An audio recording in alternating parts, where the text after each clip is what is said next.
And now, the Wad Fam Chalk Pod.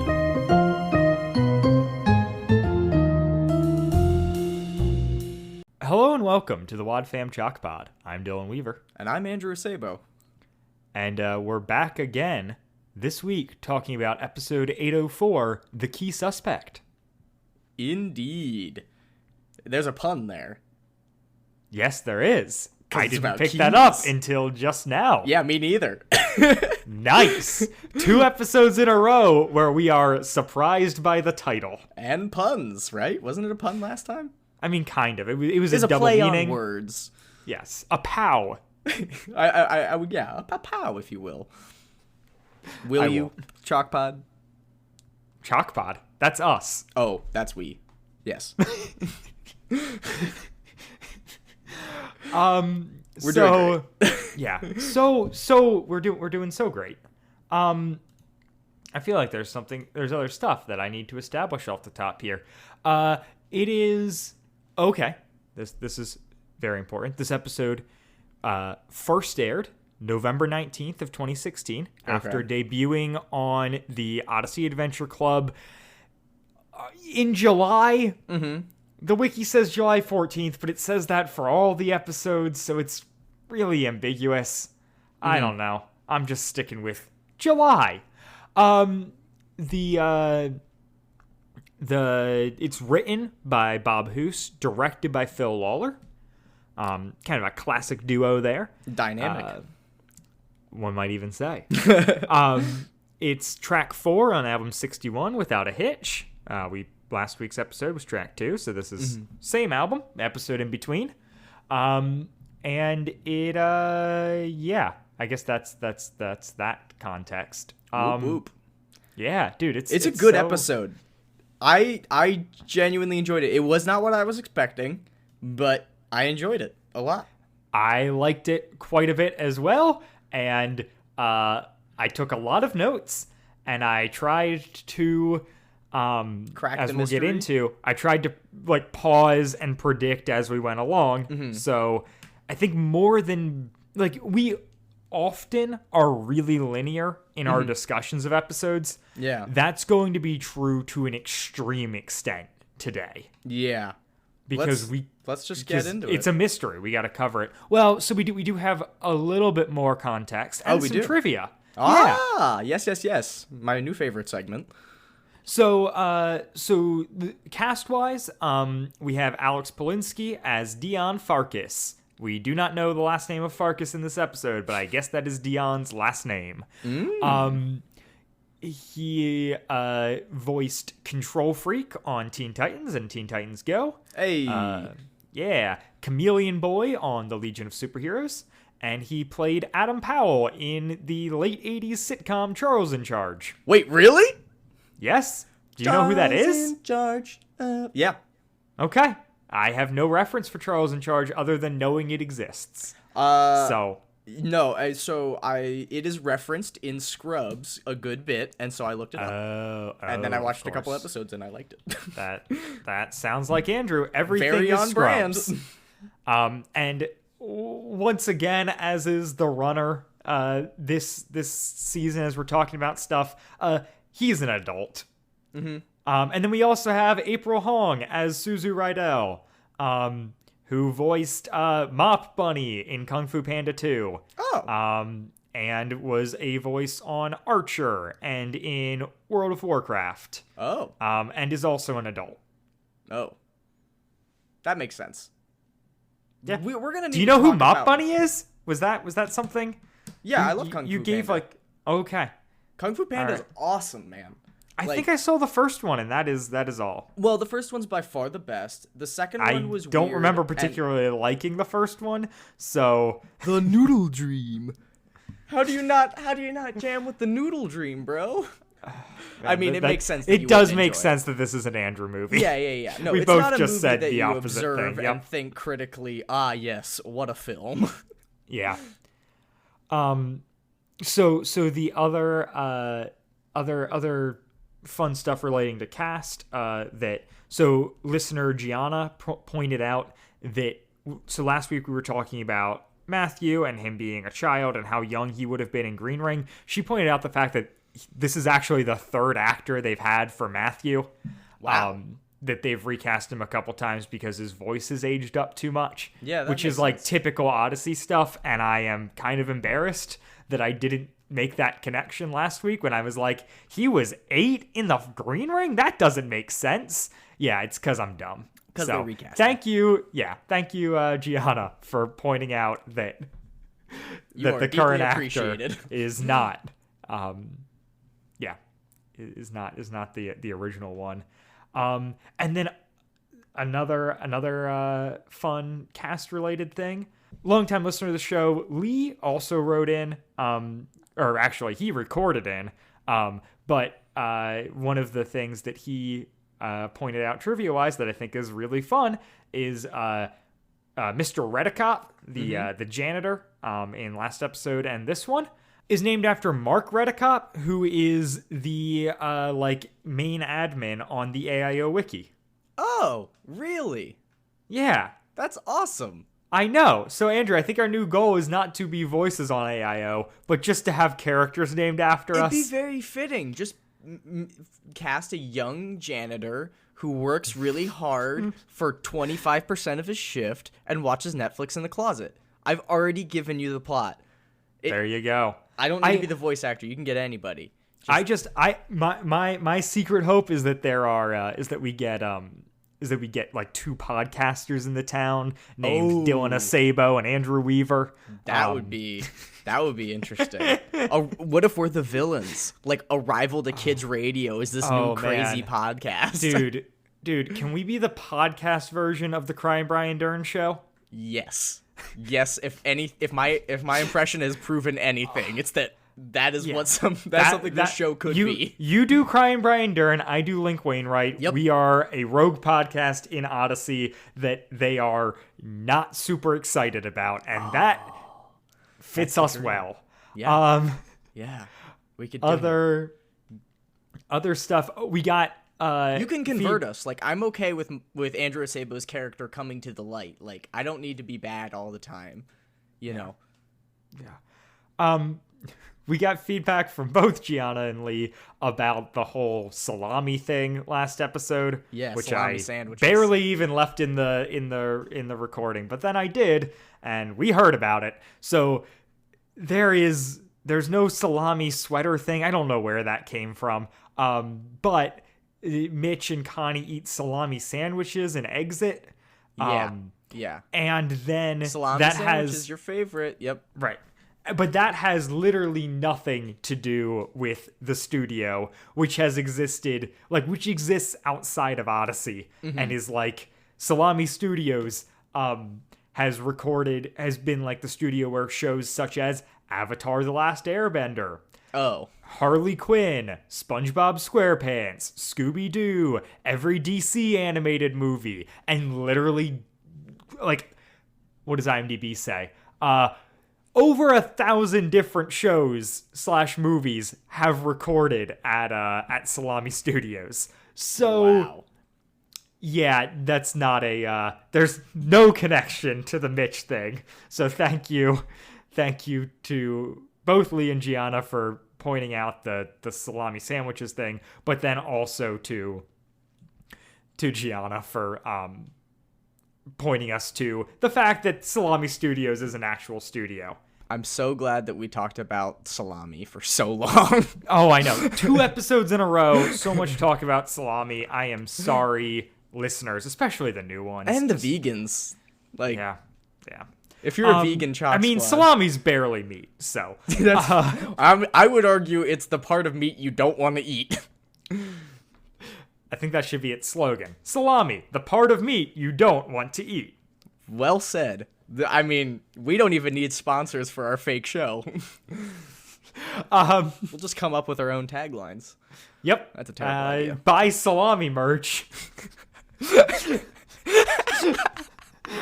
on our store that doesn't exist. Just make a design that looks like salami marbled and just says I know. salami sandwiches, my favorite.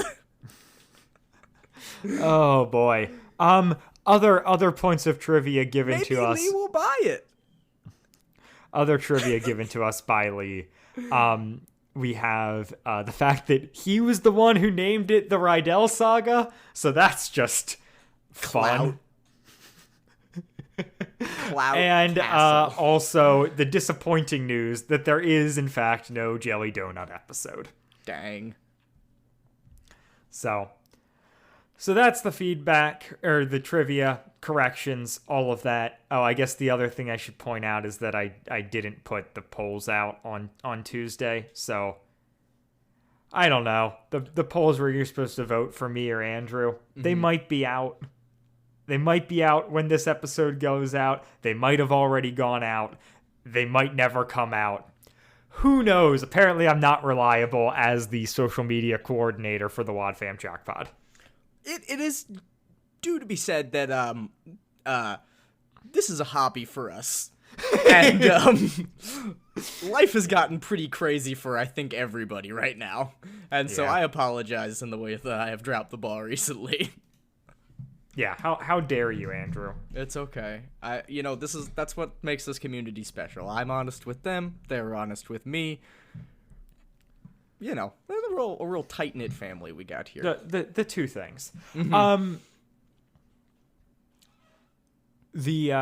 So without further ado, we'll roll the promo and get into the episode. On the next adventure in Odyssey, Emily Jones has a new case. Matthew Parker and I had arrived early at school to find every locker in the middle school standing wide open. When clues are hard to come by, Emily has a theory. I don't think the message was for him.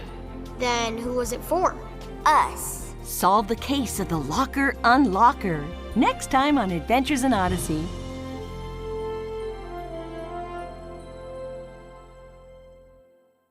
Andrew, what'd you think of the promo? It was perfectly adequate. Yep, that seems to be the way these promos go. And if you disagree with that statement, tweet at us. I think this episode is great, and I think we should talk about it. Yep, I really liked it. We start with spy music. Yep, we start with spy music, and I was considering doing a bit to open up this episode, and I'm kind of bummed. Doobity-doo. Yeah. Doobity-doo. It was What was your Saturday bit? morning at 11:48. Ooh. I got a Zoom call from Dylan Weaver. Oh. He had trouble in his voice, but I didn't quite know what was going on. He said to me, "Andrew, there's another Connie and Mitch Aftermath episode." Dun, dun, dun! Yeah, I mean, we knew that. I knew that. I was just like, no, we're not covering it. Oh, that was a joke. I genuinely thought Oh. we covered them all. No, I mean, they're like, there's the whole episode where Connie and Wooten accidentally send out wedding invitations, and then Mitch shows up, and I was just like, I nope, did see that. I don't need to cover that. No, that's not a part of it. That's just a one-off with a Right. recurring character. Yeah. No, I was talking about, like, them getting back together. Or Oh. something. Yes. There's a mystery afoot. The Jones and Parker Detective Agency is on the case. They show up at school early. It's Emily and Matthew, Jones and Parker. They're working on a theater expansion project, which was, I assume, the stuff in the previous episode where Matthew's talking about like getting all that equipment from the high school for the theater. And so they're coming in really early, like the crack of dawn, to take a look at that. And when they show up, every locker in the school has been opened. And Principal Vogler's like, "Hey guys, what's going on?" And they're like, "I don't know. What's going on with you?" And he's like, "Every locker's open. It's weird." And then Dion walks up. Yeah. And Dion, who presumably... I don't know. I don't think that there are middle school stoners in Odyssey, but... I don't know. No, I think Dion's supposed to be dumb jock more than he's supposed to be stoner. Oh, okay. That might But- be just me projecting. But yeah, Dion's fun. And he's like, "Hey guys, why'd you open up all the lockers?" And they're like, "We didn't." And Yeah. then Vogler's like, "All right, kids, get out of here. I gotta close all the lockers." Like, nothing was stolen. Also, I find it very surprising that this school does not have security cameras in its hallways. Dude, it's Odyssey. Yeah, I get it. But, like, even in modern era, like, Yeah. all schools that's have cameras in the hallways. I mean, also, Wits End has cameras. Yeah, so exactly. Maybe? I don't know. They probably got rid of those. Well, and also, the whole, this guy just gets this tiny camera out of nowhere later. Oh, yeah, it's great. I assume he went to that same store that Wit and Mitch visited. Yeah. Yeah. So right. So they walk outside and Emily and Matthew are like, "Hey, Dion, why were you here so early?" And he's like, "I've got my reasons and they're none of your business." And then, yeah, that's that. We then cut to so we keep getting these like very like film noir detective interstitials of like Emily monologuing to the camera, doing voiceover narration. It's great. It's the classic Odyssey does old detective show thing that they've done before, and they really like to do it now with the Jones to Parker Detective Agency. And I am so here for it. Yeah, oh, it's so good. Like we'll get to how much I like this episode as we continue, but like an episode that is a mystery set at a middle school that ties into greater context is like everything I want from Odyssey. Yeah, no, pretty much. As far as like Odyssey at is doing mysteries is really good. Like and Odyssey doing kids is really good. Right. I really hope that it doesn't blow up and become a bigger thing. Like the fact that it's called the Saga, like the Rydell Saga, even if that was a name not given to it by the show initially, like I'm a little worried that it's going to become like, you know, some crazy like high level conspiracy thing. And really I want it to just be like a bunch of kids screwing around. And I don't know, that's all we've got in these 2 episodes, and I'm really hopeful and I'm loving it. Well, and it could be that the mastermind is a kid. Right. Like, right. I truly hope that that's what they do. That it's not some big, you know, government conspiracy thing, but instead it's just like essentially like the Moriarty to their Sherlock Holmes, but they're children. Yeah, exactly. Oh.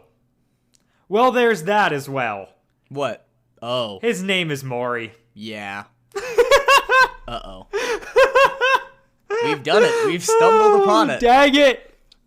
I hate the only way that the Wad Fam Chalk Pod knows how, they stumbled upon the solution.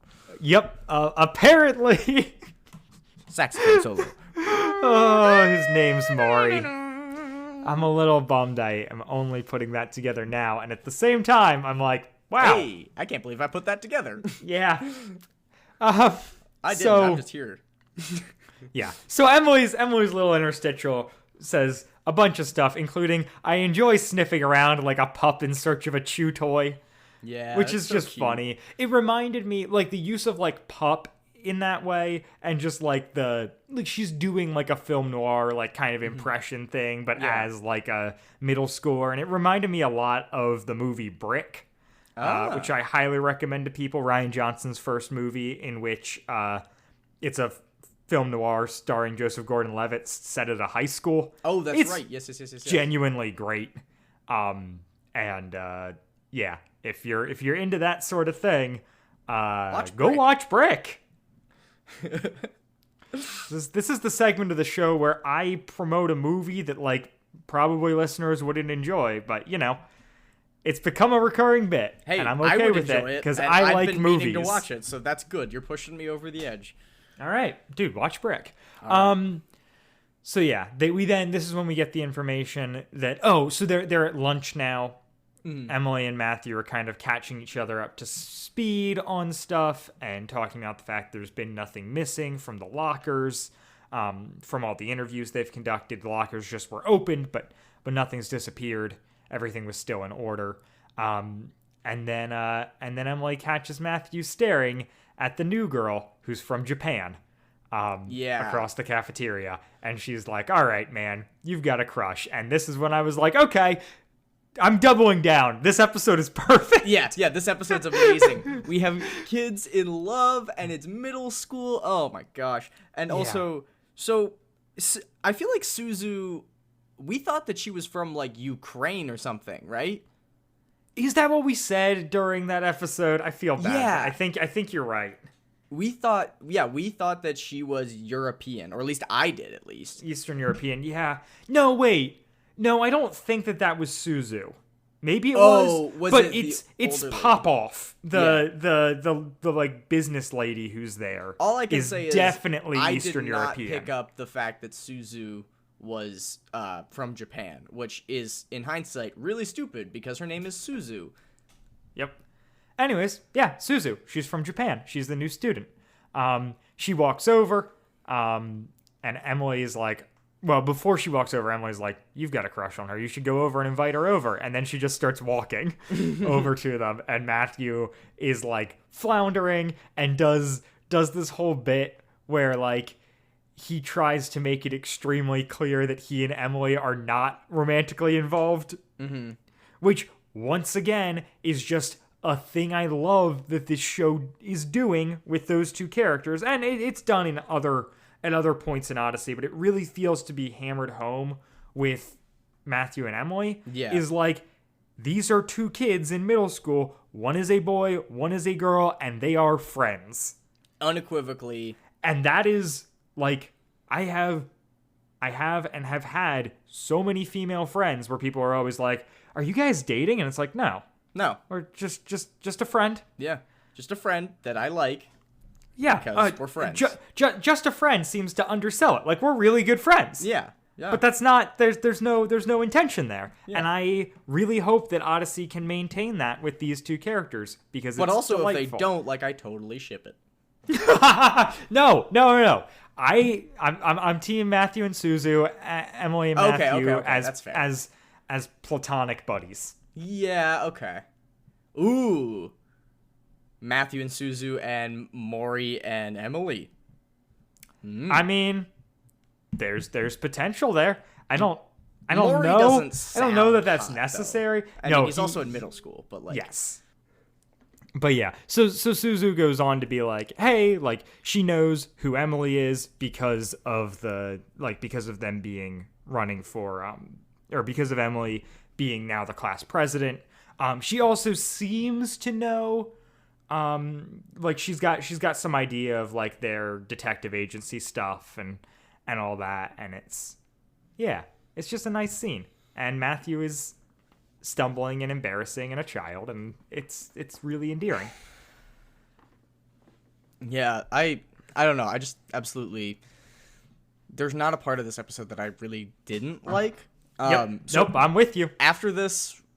Is this when we get another interstitial, yeah. And it's Emily saying like, yeah, like, you know, we just, I don't know, whatever. The rest of the day went on, and we didn't come up with any new clues, and you know, it's the end of the day, and it took Matthew so long to be able to speak in full sentences again, and then this is where Maury runs up, to be like, hey, I'm really impressed by your guys' mystery solving skills, you know.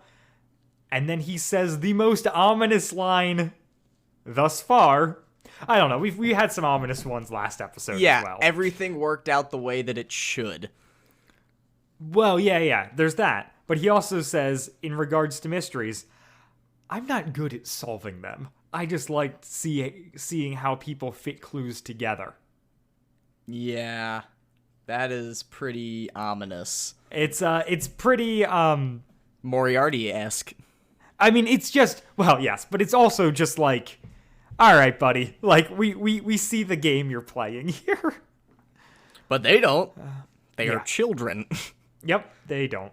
And so, yeah, and it's hard because it's like, oh, like we have a little bit, I mean, Sacrificial Escape didn't really give us much context here. It'll be interesting to see how that ties in. Yeah. But like just knowing that it's like, this is like, this. Oh, wait, Maury's definitely just the voice, right?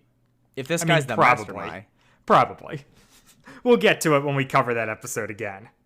But The thing that we're dealing with here is just like, okay, we know that this whole thing revolves around Maury, so it's easy to pick him out as the villain. But I also like to think that like we would have gotten here regardless. Oh yeah, it's for not sure. like it's like super subtle. But it's not like they're not. It's not killing blatantly it over obvious. the head. If I didn't know it Yeah. was called the Rydell Saga, and if it wasn't his face on the album artwork, I wouldn't know. Right. See, that's the thing. And that's what I love about it. It's so enjoyable. And, like, actually, I did want to ask you this question. As somebody that, like, never really... Like, I was always scared to talk to girls, but, like, I never really had one of those, like, foot-in-mouth, like, really cute girl I really wanted to talk to that, like, I just could not make coherent sentences. Is that a thing that other people really experience, and I'm just not one of them, or is that just, like, a movie trope? I don't know if the, like... that to this degree of like foot in mouth is actually reality or if it's just like fun trope, but like I'm okay with it either way. Oh yeah, I'm totally okay with it either way. I was just wondering if like I always knew that I was somebody that was comfortable doing that, so like it You also had sense. like 2 sisters. Yeah, oh yeah, and like I did a genogram in one of my counseling classes and I realized that like with the exception of my brother and my dad, I am not close with any other man in my family. Like, it makes sense that, funny. like, that the people that I was comfortable talking to are women, so I didn't get scared by that. Yeah. Anyways, that's enough about us. I don't know. What else here? Maury is, mysterious, says that he's not good at solving mysteries, likes to see how people fit the clues together, and then drops the fact that his sister is really good at solving mysteries. And this is the first time that the audience finds out that Maury has a sister. Yeah. Then Matthew continues to be, I don't know, constantly thinking about Suzu. Emily goes and talks to, or they both go, I guess, and talk to Principal Vogler about kind of what they've been able to come up with today. They find out that Vogler and Redicop are the only 2 people who have keys. And then Mrs. Mays has the master combo list. And also that Odyssey PD is going to keep an eye on the school. Yeah, that's smart and also makes a lot of sense. So like, and at this point in solving the mystery, we have a very interesting thing where I automatically assumed that it was a staff member that was in on it. Oh, right. And, maybe, we don't know. But then we also see this child make a, lock-picking key for all of the locks in the school. Or at least all of the locker locks. Right, well, all the locker locks use the same key. Yeah. They're combo locks, but then they have a master key. Mm-hmm. Which is typical for how schools work. Yeah. So then Emily and Matthew meet back at the school at 7 a.m. All the lockers are open again. Emily talks about, like, there's 300 lockers, which, hey, we now know roughly how many kids are at Odyssey Middle. So, like, that's like 100 people per class at Odyssey, which seems about right. Yeah. And then she goes on to be like, okay, like, if it takes one person, a minute to do each combo, then that would be, like, if they're looking off the list, which is, like, pretty reasonable. Like, if it's your own combo, you can usually do it pretty quick, but a minute per combo doesn't seem outlandish when you're putting in combos that you don't know by heart. But yeah, so she's like, by that math, it would take 5 hours for someone to do it with the combo. Mm-hmm. And she's like, also, like, what's the point of all this with the lockers, like, are open 2 days in a row, they're not stealing anything. And she's like, I think this person's trying to bait us into investigating. Yeah. Like they want us to go after them, just to prove that, like, they're good. Which is, like, that kind of classic, like, Moriarty detective thing. trope. Yeah. Yep, we're gonna keep coming back to it. And I'm Love excited. ourselves some Sherlock. Yeah. Well, I mean, that actually, yeah. I mean, you and me both, like, that was a big part of our friendship at the beginning, was that we both loved Sherlock. Oh yes, I mean I love the show Sherlock. But Sherlock Holmes in general, like I've read all of those. Yeah, me too. I am like Because I heavily like Sherlock. I am heavily invested into like the lore, and I just like them as like good like turn of the century detective novels that are quick. Yeah. Or not even novels for the most part. Dude, I have a Hound of the Baskervilles shirt that I wear frequently. Yeah, you do. Yeah. Oh, it was at this point in the show that I was like, oh yes, note to self, in the episode we covered last week, Emily's locker was opened. You're right. Good detective work. Which we, at the time, were like, someone could have just stuck it in the slot. It's weird of her to jump to that conclusion. Yeah. It's been pointed out to us that, like, hey, if she's saying that, like, hey, someone broke in to do it, it's probably because the letter couldn't have been put in through the slot. I don't know. The episode could have made that more clear, but whatever. I don't mean to doubt Emily's detective skills. I'm sure she's wonderful. She's a real queen. She's killing it.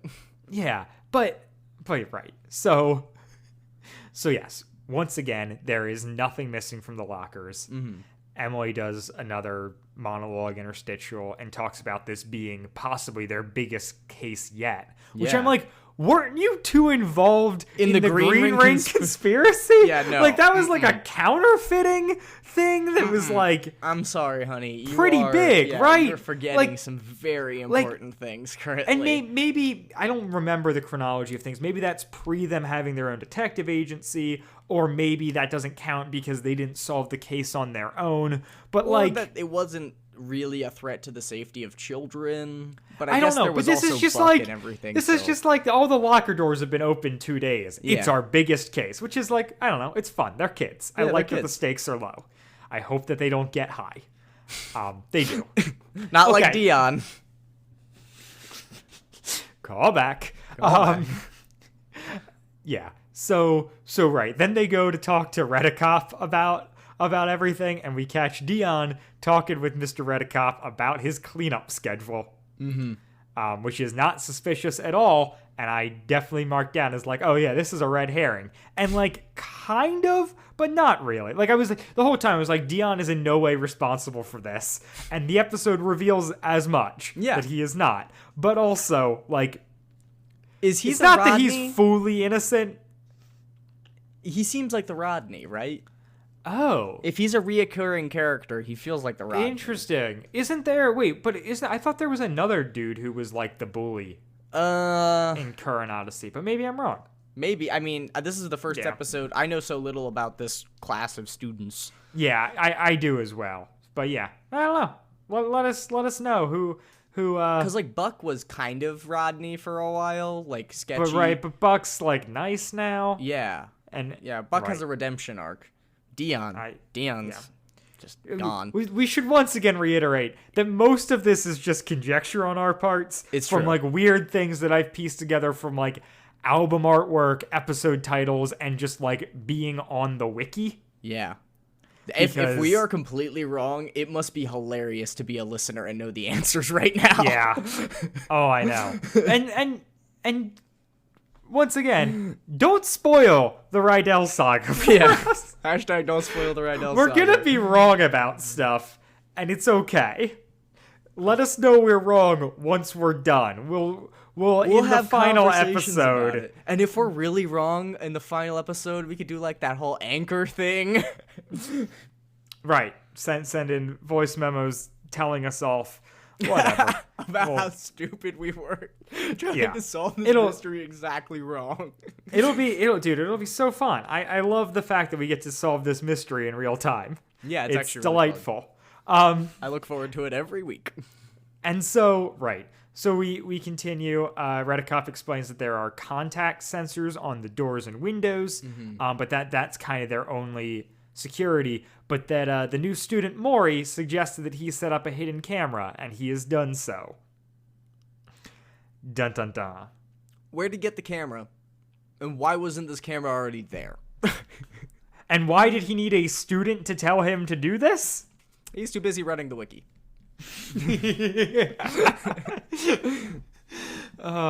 But yeah, it is funny. I don't know. No, it's awesome. I mean, yeah, it's and it just- works perfectly because the way he's talking about it, he's like, "Yeah, this kid came up with this great idea." I and know. Now... He sounds like his voice is so insane. Yeah. Oh my gosh. Oh my gosh. I love it. It's Yeah. It sounds like people I met, and it's very interesting in that respect. So yeah, this is where I made the stab in the dark. That I was like, oh, because there's like contact sensors on the doors but no cameras, someone must be staying there overnight. Especially because they calculated it would take 5 hours for someone to open every locker combo. So some kid is just spending the night at the school, and that's how the alarm's not being tripped. Listeners, I was wrong. Yeah. It does happen. Very rarely, but it does.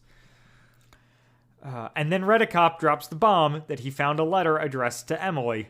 Pum, pum, pum. Yeah, that it was There, the pale night queen, so patient, ever watching. She sees the pain yawn. I think that there might be some romantic tension between whoever wrote that poem and Emily. Ooh, well, that fits in with our whole Maury has a crush on Emily theory. Maybe. Could Which be. is the predominant theory we've got at this point. Because, right, so the haiku, or the letter, they both come to very quickly that it's a haiku. And I am like, oh, okay, haiku, Japan, Suzu, easy game. Well, it becomes very clear by the end of this, or at least to me, that this is my theory, Mori pretending to be Suzu. Yeah, because nobody Like would. he wants them to also draw that conclusion. Yeah. So, right. So, and Emily's pretty well convinced that, which then fits into our whole, the chemistry between Maury and Emily thing. If Maury's the one writing this poem. Yeah. And so, You feel the love tonight. And so Emily, Emily's like, oh, this clue must have been left by the person doing it. He probably wants us to catch him, and so he left this clue. Yeah. And I was like, oh, Emily is referring to this person in the episode explicitly as a he, which means that they are most likely a she, because that's how script writing works. Yep. She would have just kept it ambiguous, except that it has to be something that, like, she has already, like, we have to see that Emily's biases are making her think it is a boy, so that when it turns out to be a girl, she is surprised. Either that or the writers let that slip.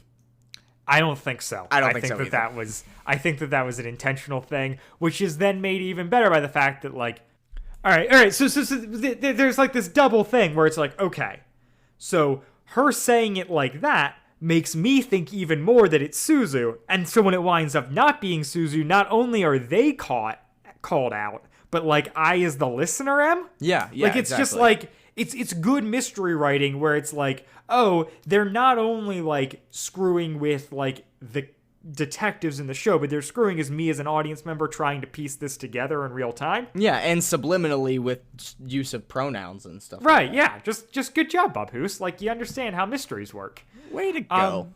So, right, they then go to this supply closet Yeah. where there's a window that has a broken lock, and there's a wire connecting the contact points on the alarm that extend it long enough that like someone could fit through that window. Yeah. Yeah, basically it tricked the window into... Somebody knew how those locks worked and tricked it into not triggering the alarm. So he could, or she could, get in and do the thing. Right. So and then Suzu walks up to the window. Right? Mm-hmm. And they both duck, so she doesn't see them. Mm-hmm. But they see her, and Emily's like, all right, pretty sure it's Suzu who did this. And she does the whole thing where she calls out the pronouns. Yeah. Where she's like, it wasn't a he, it was a she. And I was like, this thing understands detective tropes. Yeah. Big fan. Big fan. And right. So the characters, and I guess technically us as the audience, still don't know that Suzu and Mori are related. Yeah. But we as the people listening do know this. Mm-hmm. Or at least I did. No, yeah. I think they told us. Yeah, they told us last episode, I thought.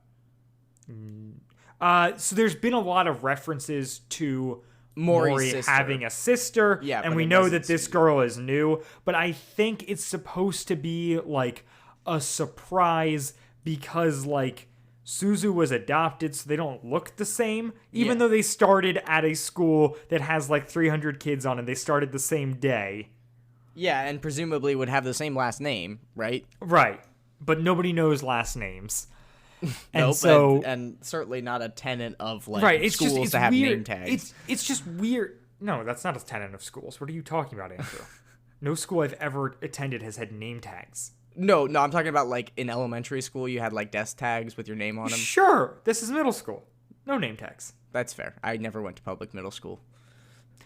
And anyways, Why I don't get all these cool locker jokes. so right, so but alone. it's a weird suspension that like it has like Emily and Matthew, despite being like hyper connected to the school, don't know that these two people are siblings, but it's also supposed to play on expectations of like, oh yeah, like one is from Japan, and I mean we know Mori is from overseas, so Yeah, and like if they're both new and you don't know them, you know. But they're kind of playing on like, well, these two people look different, so they're not siblings. And yeah, the show is then expecting is writing that off as the reason the characters don't know, and I think also expecting the audience to not know. But unfortunately, I have access to the wiki. Unfortunately. No, fortunately, in general. Fortunately. Unfortunately, currently, because spoilers. So right, they then follow Suzu. Yeah, they follow her to the hardware store, right? Correct. And- I hope it's the same one where Aubrey buys wobble wedges. Yeah. Oh yeah, with her dad. But yeah, I mean, canonically, right. it's got. I guess Ben Shepherd buys the wobble wedges. Aubrey's just along for the ride until she talks to Erica. But yeah, there's can only be one hardware store in Odyssey. So Yeah. I mean, do we have more than one in Lidditz? no, Just the one? just the one. Yeah. Anyway, so they follow her there, and they see her at the desk, like getting a key. Well, and- so she's at the counter where they make keys. Yeah, but she's not. at the They counter. don't She know doesn't know. what she's getting. yeah. But then she leaves and she drops the receipt in the trash. The fool. Why they ask you if you want a receipt and you say no? Or you say yes and then you just take it home with you. Exactly. Why would you take the receipt and then throw it out? Well, so she's not up, as we established later, she's not up to no good. Yeah. So she's she just has trying to no figure it out. reason. Right. She is also a detective on the case. Yes. So yeah, she's like, there's a combo lock, blank keys, and a dial caliper. And I was like, oh, that's exactly what you would need to make a duplicate key. Yeah, exactly. As the listener, you're like, Suzu did this. They're figuring Right. it out. Yep. And then you And- get to the confrontation, the following morning, right? Well, no, because the one other thing when they're following is that she goes to Maury's house, Yeah. or like she runs into Maury and they both go into a house together. And they're like, oh, are they at Maury's house or is Maury at Suzu's house? Like they have no idea that these two are siblings. Yeah, they have no idea that these two are siblings, And then- because like they've just made big conjectures about them without really knowing them at all. Yeah. And then Emily goes, things are not looking good for your girlfriend. And Matthew goes, she's not my. Yeah. Yeah. And then we go back to the school where the lockers have once again been opened, but now things are strewn about And quite disheveled. and some things are missing. Yeah. And so Emily and Matthew are like, we've got it. We figured it out. They go to the office where Vogler is. and Vogler calls in Suzu. And Dion. Well, no, he does not call in Suzu. He does not call in Dion. He calls in Suzu and is going to call in Mori, but then Suzu shows up with Dion. Oh, that's right. And I was like, oh, okay. So at this point, Dion is going to be the one caught on the camera the previous night, which would exonerate Suzu and Mori, still thinking at this point that Suzu and Mori are in on this together. Yeah. Dion gets to be fun comic relief here, and I like him. I like his character, and I he's like fun. how little he speaks. Yeah, like Rodney often goes on long monologues and stuff like that, whereas this guy's just kind of like, well, if you're not gonna, I'm just, yeah. And then just leaves. It feels like he's always just woken up. Yeah. And just is still a little out of it. It's kind of that stoner thing you were saying earlier. Yeah. But so then Suzu is I've also been investigating. And I was like, sure, Suzu. And then she's like, and they're like, we saw you get the stuff to make the master key. And she's like, well, I wouldn't have needed to make that if I had been doing this the previous 2 nights. And they're like, oh, shoot, you're right. And I was like, oh, you're right. Why am I dumb, too? Yeah. No, they completely called me out. I was full riding the Suzu is bad train, and Mori and Suzu are doing the thing, and nope. But now that makes me question, so what's Mori's role in all of this? So I'll put out my theory in a moment, as we've still got a couple things to kind of wind up the episode, but then I want to talk about what I think happened. Okay.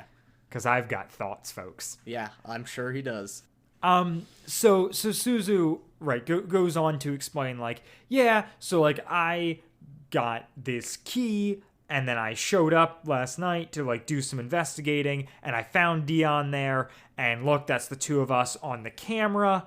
And I caught him opening up all the lockers and making a mess. And so, that's that. Yeah. And Dion's like, hey, I've been framed. And Voger's like, yeah, shut up. Let me go see what's in your locker. And opens up the locker, and there's a bunch of stuff that was stolen from other students. They're like, all right, Dion sucks. Yeah. We're closing this case. Yeah. But no. Dion said, I've been framed. I found the key in my locker with a smiley face on it. Right. And Voger's like, yeah. Good story, man. Sure. Emily then monologues and is like, I didn't want things to be, closed, but, after Vogler found out that info, he was pretty well convinced, and I didn't have any more evidence to go off of, so, I guess we just didn't solve the case this time. Yeah. And I looked at the time code and was like, oh, they didn't. There's 5 minutes. No, they didn't. And there's 5 minutes to go, and it sounds like it just wrapped up. But that's because we have an epilogue scene between Mori and Suzu. Please tell me about it, Dylan. It's basically Suzu saying the same thing as Emily, of it doesn't make sense that this was Dion. Yeah. And her asking if Mori had anything to do with it. Yeah, please don't tell me you had anything to do with this. No, of course not. And then, we don't want things to go awry again, which is such an ominous ending, especially for someone who we know has been to 2 different schools. We don't know if he's been kicked out, but, there's definitely a chance. But he also talks about they're talking about why would you want to open up all those lockers and not take anything, and the discussion of you could gain leverage on people and stuff without getting the info. Yeah, no, it definitely makes a lot of sense. Anything. Yeah, he brings that up. He's like, well, you see, there's a lot of valuable information in those lockers, and basically Mori's whole thing is information equals power, and the more information I have, the more power I'm gonna have.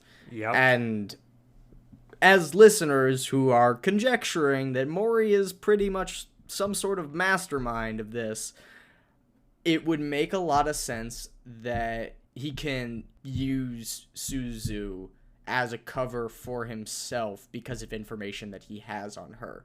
What's going awry again? Right. So here's my Which is thought. why Yeah, I think it ties into Sacrificial Escape. I think that they're Me working too. as a team there. but I think only because Mori has leverage on Suzu. Yep.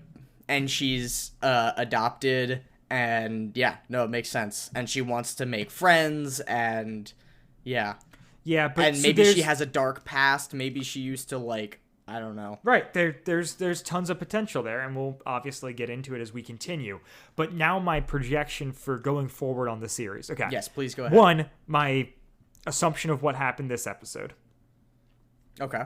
So one, we also have the thing for last episode where I think and now I'm like, okay, Mori was the one who put Yeah. the letter in the locker. That just seems obvious because he's got the If he's fake got the key. ability to open lockers, he could put the letter in the locker. Yep. And if he's this technologically knowledgeable and adept, he's definitely going to be the one to put Emily in that position of power. Right. Oh, Right, yeah, this yeah. is a really crazy person trying to woo her. Oh, I mean, there's still part of me that thinks that. I think there's maybe more at play than just that. No, but yeah, for there's sure. definitely a thing of, I don't know. I think there's definitely there's a romanticization of Yes. the foil. right. You are so good and I am so evil and I love you and I also love you because we're in middle school. Yes. Yep. So right. So Suzu was not in on this whole scheme this episode, is my take. I think that Mori is the one who opened all the lockers the first 2 nights. He did that to get leverage on everyone and also to make this a case that, because he could have opened them and closed them, but he left them open because he wanted the, Jones Parker Detective Agency to investigate. I think he then used levers that he found through those lockers to pressure Dion into taking this, to doing this the third night. So one, he gave him the key, but he also, pushed the buttons in the right way so that Dion would do this and not really implicate him. Yeah. I don't think that Dion has any idea that it's Mori. I want to iterate that really hard. But, I think that Mori was manipulating Dion. Oh, for into sure. doing Putting all him in this. situations in which, he could have sent him an anonymous message being all the lockers are going to be open. And Right. Well, and he also gave him the key. So that's Yeah. how the lockers opened. Yeah. So, right. So then Mori was also the one who told Redikoff to put up the camera. So he had the camera put up so that, on that night, on the third night, whoever was doing it would get caught, and that would be Dion. Yep. He did the haiku just so that they would think it was Suzu. All of that stuff I think was is all him manipulating. And I think going forward, kind of the pattern we're going to see through these episodes is that it's going to be a bunch of, assuming that we kind of keep this somewhat detective case thing going, we're going to have a lot of things going awry and people getting in trouble for it, but things not quite adding up. And it's all because Mori is using leverage to make it happen in the background. Yeah, no, that sounds like what it probably is. I mean, if everything that we know about Mori, if that is correct, it would make a lot of sense. Granted, I really hope that we didn't figure out the Moriarty comparison and that it follows that the whole way through. But also if it does, I'm not complaining because I love Sherlock. So Yeah. it makes me want to read the books again for sure. Yeah. I really It's like good. this episode. It's Spooktober, It's Now's a the fun time for the Hounds it's of a Baskerville. Yeah. It's a fun mystery, this episode. Yeah. It's well paced. I like the characters. I like the middle school of it all. I love think. the interstitials you were saying, Yes. the monologues. Yeah. I liked meeting the new characters and Yep. getting fleshed out some of the old characters, like the janitor and the principal. And you kind of get to understand a little bit what it's like to go to school at this place. Yeah. Yeah. I have a stray comment that I meant to say earlier, and I just realized I forgot. But it was just a really fun little thing for me. So like when Suzu comes, it's just like a great Emily and Matthew moment when Suzu comes up in the cafeteria and she's like, hey, you know, Emily, like I've heard you're good at solving mysteries and whatnot. And Emily goes, well, actually Matthew is my partner in that. And it's just like this great moment of her like kind of gunning, like trying to build up Matthew a little bit and like get her to like, it's just her being like a great wingman. Yeah. In like a delightful way. And also because like we have established in the show that she like never refers to them as partners. She always just calls him her sidekick. Yeah, no, it's their sidekicks. And so, right. Yeah. She always says like, you know, he claims he's a partner, but she always refers to him as a sidekick. And in this episode, she calls him a partner because she's like trying to talk him up to a girl that he has a crush on. Yeah, and it's I so just cute. love that little dynamic there. It's so lovely. Yeah, and like we really appreciate that they put that in there. Yeah, and I like am really hoping that like that dynamic can continue because what I don't want is a love triangle with the three of them. That is like the thing I want the least. I want Emily to continue being a great friend. Yeah, no, I am thoroughly impressed with how much I'm enjoying this. Yeah, me Like- too, man. like, I was as so closing like thoughts, not like, excited I- when we started. Yeah, I was like, I knew 2 that I episodes liked in a Green row that Ring I and it was loved. good, but like this, I get it. I get why people like Odyssey now. This is really enjoyable. And know, it's and good I'm- and it's different. And I'm really curious to see when we revisit Sacrificial Escape. How what- it all plays into it. Like, well, if I like that episode better with the greater context. Because we were yeah. not particularly I mean, high on that episode. Well, I was not enjoyed it. particularly high. Yeah. I enjoyed it for what it was, but it was also like we don't understand anything that's happening here, so it's Yeah. really hard to appreciate it. So Yeah. I think we even said that in the episode, like, Yeah. a couple times. Where we were like, yeah, greater context. We might- know nothing. But yeah, so right. So for those of you who are asking, we will be covering a Sacrificial Escape again. With a special guest as our 100th episode. It's gonna be a good time. The first ever recover. I'm it's really a looking monumentous forward to occasion it. for the Chalk Squad. So, the Chalk so that Pod. that's gonna be in a little bit, but yeah. Stay that should tuned. be- We got things in the works. that should be really fun. But we've got other episodes before then. Yes, However, you know, before we take it out this week, you got stuff you want to plug, Andrew? Honestly, my biggest plug is actually a burger I ate this week. Like Wendy's has a new burger out, and it was really good. Like, This is the it's like dumbest it's like thing the Andrew's ever plugged. I pub just want that on record. Smokehouse burger. Well, yeah, no, I mean, what? You asked me if I had something to plug. I don't have anything to plug personally. I'm in school right now. I'm busy. I get like 5 or 6 hours of sleep a night, and I barely awake during the day. It's great. Okay. So Pub House Burgers. I'm telling you what. I mean, on a pretzel bun, it was the best fast food burger I've had for sure. Like outside of like Five Guys or something like that. Like from a main fast food chain, it was real good. Wow. Highly recommend. All right. And you recommend Brick or something else. Do you get 2 plugs in this episode? No, I mean, I don't know. Did the normal stuff. If you want to follow me places, I'm on Twitter at Follow me on DJ Weaver. Instagram because apparently I don't check Twitter. Yeah, apparently. What's your Instagram handle, Andrew? I think it's just at Andrew Sabo, but I'm Okay. gonna check right now. I'm at DJ Weaver29 on Twitter. That's It's just my Andrew favorite. Sabo. Nice. No caps, no spaces, no underscores, no nothing. All right. Yeah, and I'm DJ Weaver29 on Twitter. That's my favorite place to be contacted aside from like outside of the context of the show. Obviously, if you want to talk about the podcast itself or whatever, Wad Fam Chalk Pod everywhere. Yeah. And I'm good about responding to Instagram DMs. So like if you just message me and say you're from the pod or anything like that, totally not weird at all. And yeah, love to hear from you guys. Cool. And obviously, continue to give us ratings and reviews. I mean, reviews are always... I appreciate the 5-star ratings, but man, reviews, so fun. Yeah. So on Apple Podcasts, if you're in the US and Canada, we'll see those. If you leave it on another platform or outside of the US and Canada, just let us know, and we'll, we want to read them on the podcast and acknowledge them and get to see what you guys have to say, because it means a lot. Yeah, it does. So yeah, that's all that I have to say. And we'll be back next week covering what episode, Dylan? Episode 833, The Secret of the Writer's Ruse. Ooh. Bye, guys. Bye.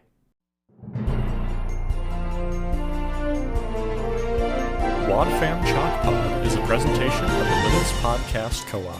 Follow the podcast at WadFam Chalk Pod on Twitter and Instagram, or email us at wadfamchalkpod@gmail.com. The Key Suspect was hosted by Dylan Weaver and Andrew Acebo, and edited by Dylan Weaver. And I'm Nathan Haverstick.